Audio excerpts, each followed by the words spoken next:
Hello friends, जय हिंद। आज हम लोग सीटेड पेपर 2 के लिए जो हमारी साइंस की क्लास चल रही थी उसमें से आज हम लोग पढ़ेंगे उदासीनीकरण, भौतिक परिवर्तन और रासायनिक परिवर्तन के बारे में। और मोस्ट इम्पॉर्टेंट टॉपिक है, इससे जरूर क्वेश्चन पूछे जाते हैं सीटेड में। चलिए देखते हैं यहाँ पे पहले बताया गया पहला पॉइंट जो हमारा बताया गया है।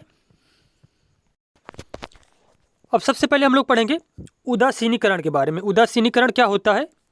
जब किसी अम्लीय विलयन की क्षारीय विलयन के साथ अपक्रिया कराई जाती है तो दोनों दोनों जो होते हैं एक दूसरे के प्रभाव को नष्ट कर देते हैं। जैसे कि कोई विलयन है क्षारीय, उसका अम्लीय विलयन से क्या कराई गई, अपक्रिया कराई गई, तो क्या हो जाता है, ना वो अम्लीय बचता है और ना वो क्षारीय बचता है, तो वह उदासीन हो जाता है। और ऐसे विलयन को उदासीन विलयन कहा जाता है। उदासीन पदार्थ का पीएच क्या होता है, 7 होता है। और जो क्षार होते हैं उनका पीएच क्या होता है, 7 से ज़्यादा होता है। जो जो क्षार होते हैं उनका पीएच 7 से ज़्यादा होता है। और जो अम्ल होते हैं, ये भी आपको याद रखना, जो अम्ल होते हैं उनका पीएच जो होता है वह क्या होता है, 7 से कम होता है। पीएच क्या होता है, 7 से कम होता है। अब जैसे कि यहाँ पे एक अपक्रिया बताई गई है, जब एसिड और बेस मतलब अम्ल और क्षार की जब अपक्रिया कराई जाती है तो हमें क्या प्राप्त होता है, वाटर और साल्ट मतलब जल और यहाँ पे नमक हमें प्राप्त होता है। जैसे कि HCl हाइड्रोक्लोरिक अम्ल NaOH के साथ जब अपक्रिया कराई जाती है तो यहाँ पे NaCl और H2O प्राप्त होता है। क्या प्राप्त होता है, NaCl और H2O प्राप्त होता है। NaCl क्या होता है, नमक होता है, सोडियम क्लोराइड, और H2O क्या होता है, जल होता है।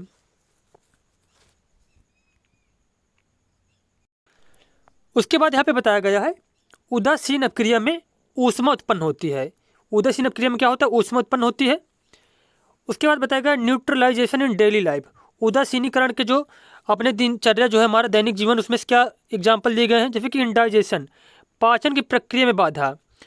जब क्या होता है, जैसे कि किसी की अच्छी नींद वगैरह नहीं आई, कुछ ज़्यादा खा लिया, कुछ गलत चीज़ें खा ली, तो क्या होता है, हमारा जो अमाशय होता है उसमें जो HCl होता है वो ज़्यादा रिलीज होता है। तो क्या हो जाता है, वहाँ पे बहुत ज़्यादा अम्लीय मात्रा में जो है, मतलब जो माध्यम हो जाता है क्या हो जाता है, बहुत ज़्यादा अम्लीय हो जाता है। HCl बहुत ज़्यादा मात्रा में निकलने लगता है। तो उसको कम करने के लिए क्या करने के लिए, उसको कम करने के लिए उसमें से बेस बेस क्या किया जाता है, बेस मिला जाते हैं। जैसे कि जब किसी की बहुत ज़्यादा एसिडिटी गैस वगैरह बन जाती है, किसकी वजह से, अम्लीय प्रकृति की वजह से, जब HCl बहुत ज़्यादा मात्रा में रिलीज होता है तो उसमें से इनो वगैरह होता है वो पीते हैं लोग। तो इनो में क्या होता है, मैग्नीशियम हाइड्रोक्साइड होता है। तो जो अम्लीय प्रकृति होती है HCl की, तो इसको क्या कर देता है, वो कम कर देता है, उदासीन कर देता है। तो इससे जो जलन वगैरह पेट में होती है वो क्या हो जाती है, खत्म हो जाती है।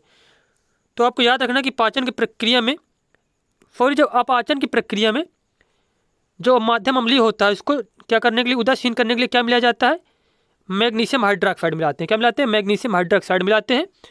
तो अम्लीय माध्यम को क्या कर देता है, उदासीन कर देता है, जब उसमें क्षार मिला दिया जाता है।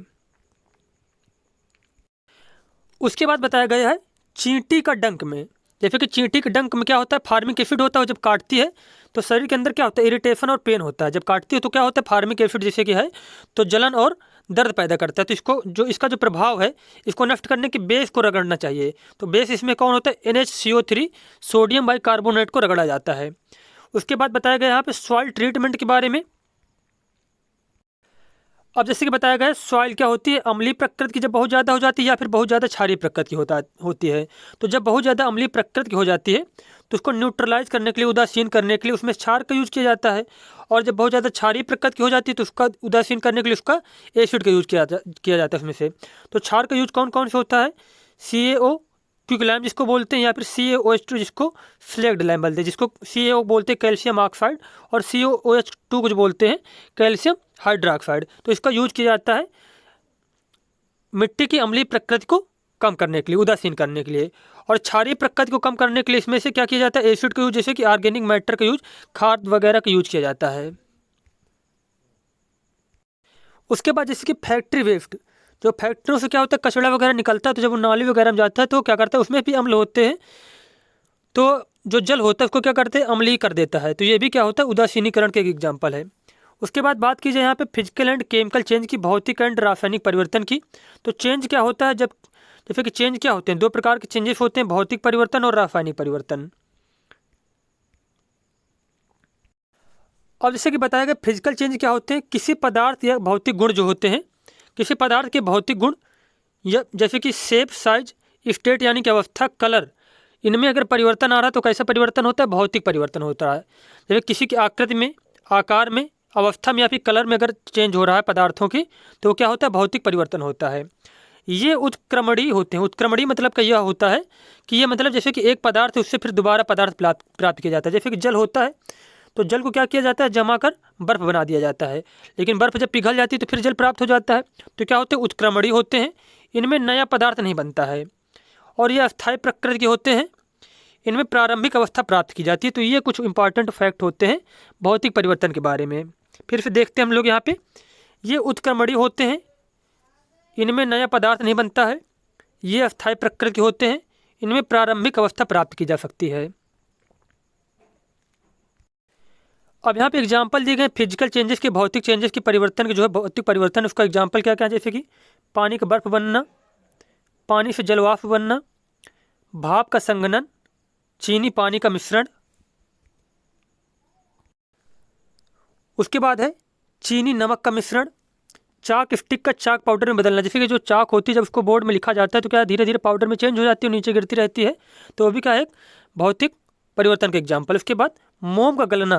देखो मोम का जलना बात अलग है, मोम का जलने में रासायनिक परिवर्तन होता है, लेकिन मोम क्या होती है? जब मोम का गलना, जो क्या होती है, लंबी से मोम होती है, वो गल के नीचे फिर गिर जाती है और फिर उसको ट्रांसफर करके फिर मोम बनाया जा सकता है। तो मोम का गलना, ये सब होते हैं भौतिक परिवर्तन। अब बात की जाए केमिकल चेंज, रासायनिक परिवर्तन की, तो स्थायी परिवर्तन होते हैं और अनुत्क्रमणीय होते हैं। इनमें से मतलब एक पदार्थ की अवस्था में जब चेंज हो गया तो दोबारा उसे नहीं प्राप्त किया जा सकता। इस परिवर्तन में एक से एकाधिक नए पदार्थ का निर्माण होता है और रासायनिक परिवर्तन को रासायनिक अपक्रिया भी कहते हैं। अब यहाँ पे जैसे कि बताया गया रासायनिक परिवर्तन के उदाहरण कौन कौन से? जैसे कि दहन या जलना, किसी भी प्रकार का जलना क्या होता है? रासायनिक परिवर्तन का जलना होता है। जैसे कि कागज हो गए, एलपीजी हो गई, फ्यूल हो गया या फिर गोबर गैस हो गया, तो ये सभी क्या रासायनिक परिवर्तन है। लोहे में जंग लगना, फर्मेंटेशन, किण्वन, पाचन, फोटोसिंथेसिस प्रकाश संश्लेषण, या फिर न्यूट्रलाइजेशन, उदासीनीकरण जो हम लोगों ने पढ़ा, तो वो भी क्या है? रासायनिक परिवर्तन का उदाहरण है।